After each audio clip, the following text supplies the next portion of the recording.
तर मित्रांनो फायनली रसाळगडवरती पोहोचलेलो आहे. इथपर्यंत कसं यायचं तुम्हाला खेडपर्यंत सांगितलं मी. त्याच्यानंतरचा जो प्रवास आहे तो तुम्हाला डायरेक्ट डिस्क्रिप्शनमध्ये टाकतो. टाकण्याचं एकच रिझन आहे की कारण की तुमचा टाइम वाचला पाहिजे आणि तुम्हाला एकदम बेस्ट आणि व्यवस्थित माहिती भेटली पाहिजे. तर आता गडावरती जाऊया. इथून आपल्याला पाऊलवाट आहे. त्या पाऊलवाटेने गाडी इथं पार्किंग करायची आणि मग निघायचं. मित्रांनो फायनली छत्रपती शिवाजी महाराजांच्या पदस्पर्शाने पावन झालेला हा रसाळगड येथे येऊन पोहोचलेलो आहे. रसाळगड जरी हा लोगो असला तरी त्या काळामध्ये अत्यंत महत्त्वाचा किल्ला होता. समुद्र किनाऱ्यावरून जे येणारे शत्रू होते त्यांच्या वरती लक्ष ठेवण्यासाठी या किल्ल्याचा खूप मोठं काही योगदान होतं. त्या काळातील जे कान्होजी आंग्रे होते त्यांनी सुद्धा त्यांच्या संरक्षणाखाली हा किल्ला बरेच दिवस ताब्यात ठेवलेला होता. त्याच्यानंतर काही दिवसानंतर हा किल्ला इंग्रजांकडे गेला अशा पद्धतीने. पण तरीही आपल्याला तटबंदी ह्या गोष्टी म्हणजे त्या काळातील गोष्टी आजही खूप छान आहेत. त्यामुळे आपणही पुढे त्या जपून ठेवण्याचं काम केलं पाहिजे ही सगळ्यांना कळकळीची विनंती आहे. रसाळगडावरती जस्ट पायऱ्यांपासून चालत आलो. एकदम छोट्याशा पायऱ्या आहेत म्हणजे तुम्ही पाहू शकता. इथपर्यंत पाठीमागं पार्किंग येऊ शकते आणि ज्यावेळेस भक्ती आणि शक्ती याचा उगम होतो, दोन्ही एकत्र येतात, त्यावेळेसच आपण सर्व काही गोष्टी साध्य करू शकतो. याचं एक तुम्हाला छोटंसं उदाहरण दाखवतो. गडावरून वरती चालत आलो आणि पुढेच त्या काळामधील आखीव रेखीव अशी शिवपूजन म्हणजे शिवलिंग पाहायला भेटलं. पाहू शकता म्हणजे हे त्या काळामधीलच आहे. जय भोलेनाथ. किती अतिशय उत्कृष्ट पद्धतीचं म्हणजे गडावरती बघा ज्या ठिकाणून येते त्या ठिकाणी आपल्याला हे असं पाहायला भेटतं. म्हणजे हीच आपली महाराजांनी आपली संस्कृती जपून ठेवलेली आहे. अतिशय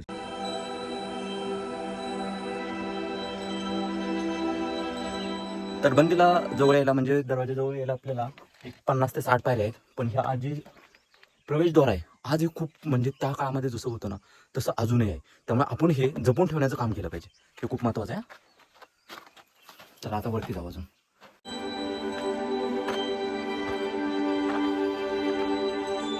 प्रवेशद्वाराजवळून थोडंसं पुढे आलं की अतिशय सुंदर अशा हनुमंतरायाचं आपल्याला दर्शन होतं. जय बजरंग बली.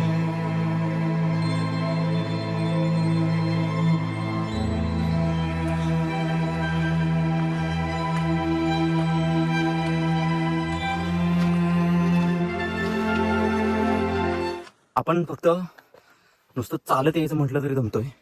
त्या काळामध्ये विचार करा की ते कशा पद्धतीने आणि किती बलशाली असतील ते. भयानक मंच असेल तिथं आल्यानंतर आपल्याला पाहायला भेटतं ही तटबंदी थोडीशी पडलेली आहे.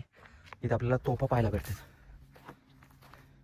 शासनाने पण म्हणजे गड संवर्धन करायचं काम चांगल्या पद्धतीने चालू केलेलं आहे. पाहू शकता की पुढे म्हणजे आपला कामगार वर्ग काम करत आहे. खूप खूप अभिनंदन त्यांचं. अजून एक तोफ आपल्याला पाहायला भेटलेली आहे. तुम्हाला जरी ही छोटीशी जरी दिसत असेल ना तर पण खूप जड असते म्हणजे अजिबात उचलत नाही, हालत पण नाही जागेवर, एवढे मोठे असते. जसं चुनखडीने बनवलं जातं तसं आजही त्याच पद्धतीने बनवण्याचा प्रयत्न केला जातोय. म्हणजे हा चुनखडक वापरूनच ह्या भिंती तयार केल्या जाते की त्याच्यामध्ये ते टाकावून टिकाऊ चांगलं राहील.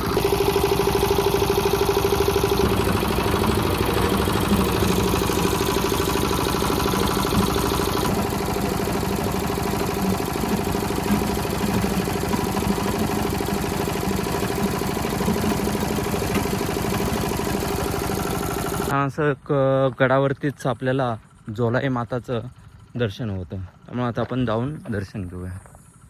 मित्रांनो गडावरती आपल्याला तोफा खूप साऱ्या पाहायला भेटतात. ही अजून एक आपल्याला नवीन तोफ पाहायला भेटली आणि त्याच्या पुढे पण एक तिथं पण एक तोफ आहे. म्हणजे अशा खूप साऱ्या आपल्याला तोफा पाहायला भेटते तिथे. बापरे, विचार करा की इथून जर तोफ अशी उडवली तर किती दूरपर्यंत जात असेल.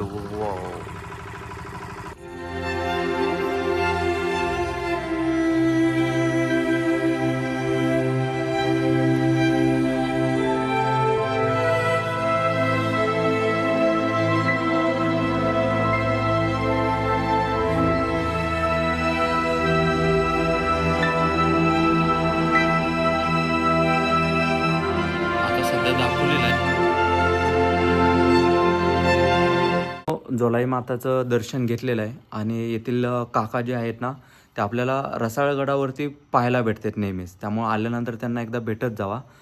त्या आपल्याला आहे ना रसाळगडावरती प्रत्येक माहिती सांगणार आहे.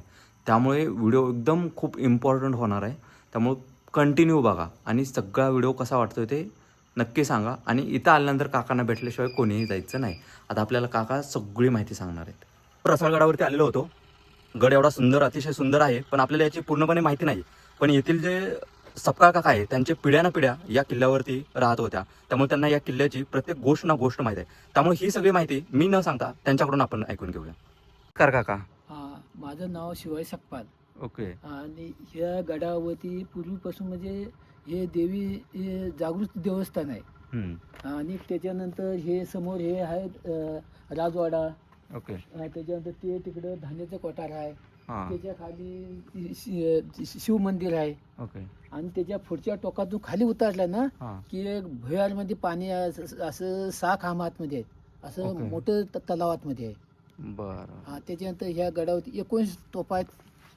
19 तोफ आहेत. म्हणजे कारण खूप पाहायला भेटलं, म्हणजे इथे हां. 4-5 आहेत, हां. तिथे 3-4 आहेत, म्हणजे असं तिथे खूप. असे संपूर्ण ह्या साईडला आहे, हां. त्या साईडला आहेत, हं. ते तिकडे पुढे पण आहेत. अशा प्रत्येक ठिकाणी जाऊ बुर्जावरती तोफा आहेत.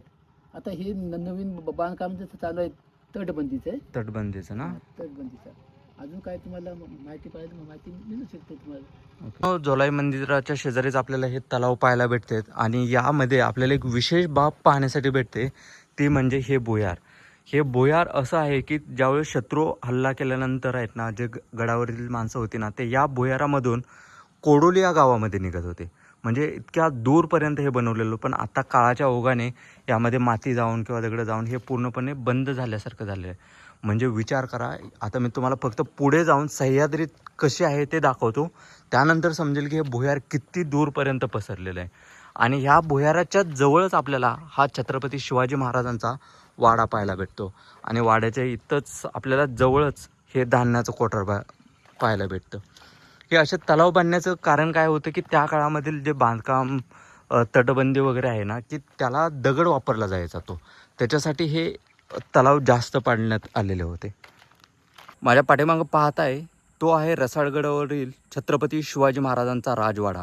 राजवाड्याजवळच हे तलाव, आणि या तलावाजवळच जोलाई माताचं मंदिर, आणि इथेच पुढे आपल्याला धान्य कोठार पाहायला भेटतं. हे आहे धान्य कोठार. आता सुंदर असं शिवशंभूचं मंदिर पाहायला जाणार आहोत, आणि जो आपण एक भुयार पाहिलं ना, ते कुठे ओपन होतं ते तुम्हाला लांबून दाखवतो. शिवाजी महाराजांच्या वाड्याजवळच आपल्याला अजून पण काही विशेष अवशेष पाहायला भेटतं बघा. हे पाहू शकता तुम्ही. परत त्याच्यानंतर पुढे जर गेलं ना, तर इथे पण आपल्याला हे पाहता येतं की म्हणजे काहीतरी असणार आहे, पण काळाच्या ओघामध्ये ते खूप जमिनीदोस्त झालेलं आहे.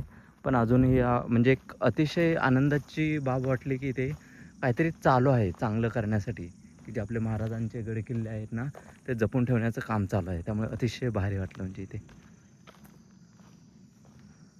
जवळपास गडावरती जसं सांगितलं की काकाने 19 तोफा आहेत. अशा पद्धतीने गड हा पूर्णपणे शत्रूपासून बचाव करण्यासाठी एकदम जबरदस्त प्लॅनिंग न करून ह्या अशा तोफा वगैरे ठेवलेल्या होत्या.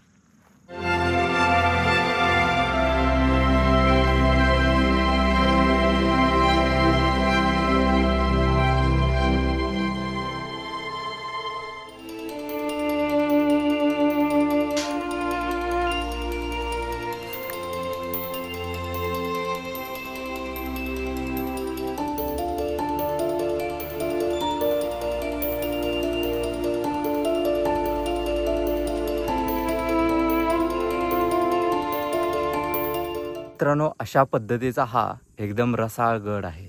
नावामध्येच रसाळ असल्यामुळे अतिशय प्रचंड, खूप पाहायला निसर्गमय वातावरण, हे पावसाळ्यामध्ये अतिशय सुंदर असं दृश्य होतं. त्यामुळे पावसाळ्याच्या दिवसामध्ये एकदा अवश्य आपण पण भेट देणार आहोत, आणि तुम्ही पण भेट देऊया. तर तुम्हाला जसं म्हटलं होतं की आपल्याला ट्रेक करायचा आहे की रसाळगड, मैपतगड आणि सुमारसगड, या 3 गडांचे ट्रेकिंग होणार आहे, आणि ती एकच दिवशी होईल. त्यामुळे जे इच्छुक असतील त्यांनी कमेंट करा, आपण सगळेजण ग्रुप बनवू, प्लॅन बनवू आणि येऊ. छत्रपती शिवाजी महाराज की जय. जय महाराष्ट्र भावांनो.